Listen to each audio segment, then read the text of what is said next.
I got beef stew with potatoes and white rice and tostones.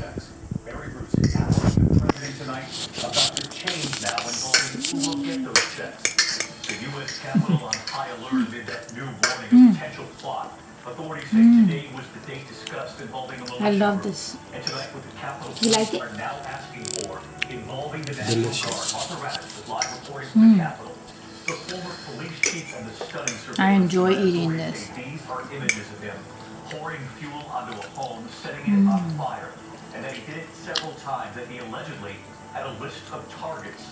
The U.S. and Iran, ABC News now confirming tonight, President Biden called off a second airstrike against an Iranian-backed militia in Syria just an hour These are so good. after learning women and children were in the area. And there is news tonight about the rocket attack on U.S. forces Plantains, the salty ones. truck. And all of this as the Pope visits Iraq tomorrow. Ian Pennell, live from Iraq tonight. He responds to a water crisis in an American city. Families with no safe drinking water for weeks. Now lining up just to get water. Prince Harry and Meghan and the first what she claims about the royal family tonight. And now the royal staff with new allegations involving Meghan. And the SpaceX test flight. They hope to bring Americans into space. That landing, but then the explosion moments later. What they're now saying tonight. From ABC News World Headquarters in New York, this is World News Tonight.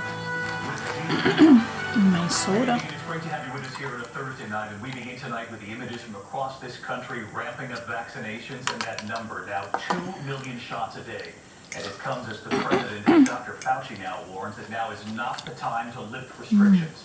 Here in New York tonight, Yankee Stadium now offering vaccinations around the clock. The newest weapon, of course, the one-shot Johnson & Johnson vaccine being given all night long. FEMA opening 9 new mega sites across the country this week. Look at this. People lining up for their shot in Orlando today.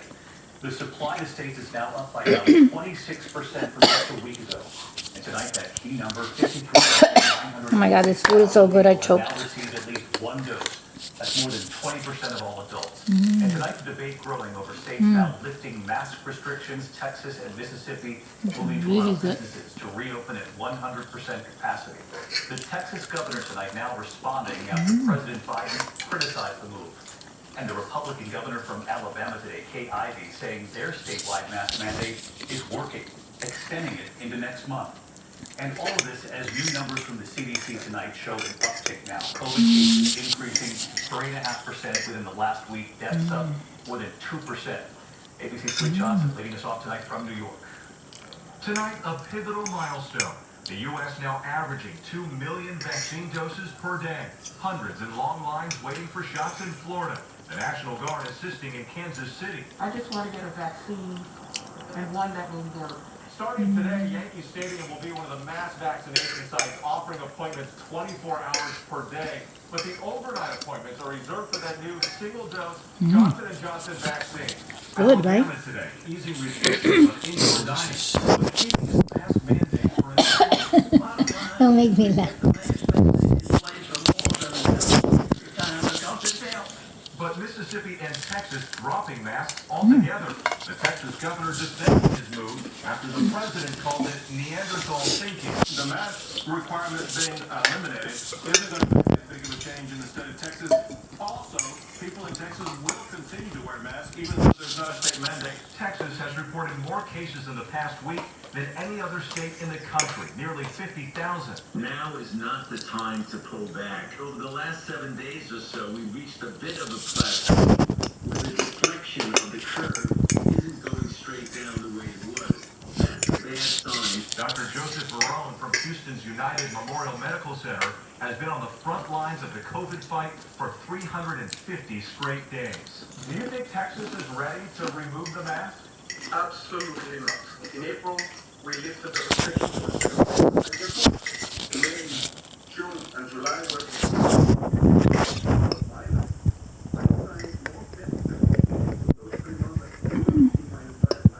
You remember Dr. Barone from his cutting clinic that went viral last year, wrapped in PPE, comforting COVID patients. Now worried loosening restrictions could threaten progress. At least in Texas, just got a little farther away than what it was. It's great to hear from Dr. Barone again tonight after so much time. And we've told this now from Yankee Stadium tonight where they're ramping up those vaccinations. And with the race to vaccinate is also a race, as we've been reporting here, to stay one step ahead of these variants. And I know you have new numbers tonight involving variants and the spread across the country. David, this is one of the biggest concerns among health officials right now at this pivotal moment. That highly contagious UK variant has now been confirmed in 48 states, and in Texas alone, which has lifted its mask mandate, officials have confirmed 5 different variants, including troubling strains from the UK, Brazil, and South Africa. David. Whit Johnson leading us off tonight with thank you. Of course, Americans waiting on vaccinations, millions also waiting for economic help in this pandemic. And at this hour, the Senate is now debating the president's COVID relief bill and those $1,400 checks for most Americans. We reported here there has been a change in those checks. So we're asking the president about that just today. And Vice President Kamala Harris, in a time-breaking moment that opened this whole debate, will that become a sign of the times in this 50-50 Senate? Here's Mary tonight. Tonight, President Biden's massive $1.9 trillion COVID relief bill has finally made its way to the Senate floor. In a sign of the divisions gripping Washington, all Republicans voting against moving forward. Vice President Kamala Harris stepping in to break the tie. On this vote, the ayes are 50, the nays are 50. The Senate being equally divided, the Vice President votes in the affirmative, and the motion to proceed is agreed to. The bill includes $160 billion for testing and vaccinations, help for small businesses, and $1,400 checks to people making up to $75,000 a year. For those making up to $80,000, a slightly smaller check. It's less than what Biden wanted. Are you comfortable with having a limit to direct payments? Yes. And enhanced unemployment benefits will now expire at the end of August, a month sooner than Biden had hoped. Mary Bruce with us live from the White House tonight. And Mary, the Senate divided 50-50, but the president knows what the polls are showing, that this stimulus bill still has broad support from Democrat and Republican voters across the country. But in Washington tonight, as you point out, Senate Republicans, Senate Democrats divided 50-50. Did you finish? As it appears, You don't need those. Republicans, at least in some responses, Why not? Too much? David, Republicans still You didn't eat them. I'm going to eat. this process. How come you didn't eat enough rice? Read And aloud all 628 pages of this bill, up to 10 hours. All right, let me finish eating. This done this week, and once the president signs the bill, well, then those direct payments. Thank those you for checks eating with start me. going out within days. David.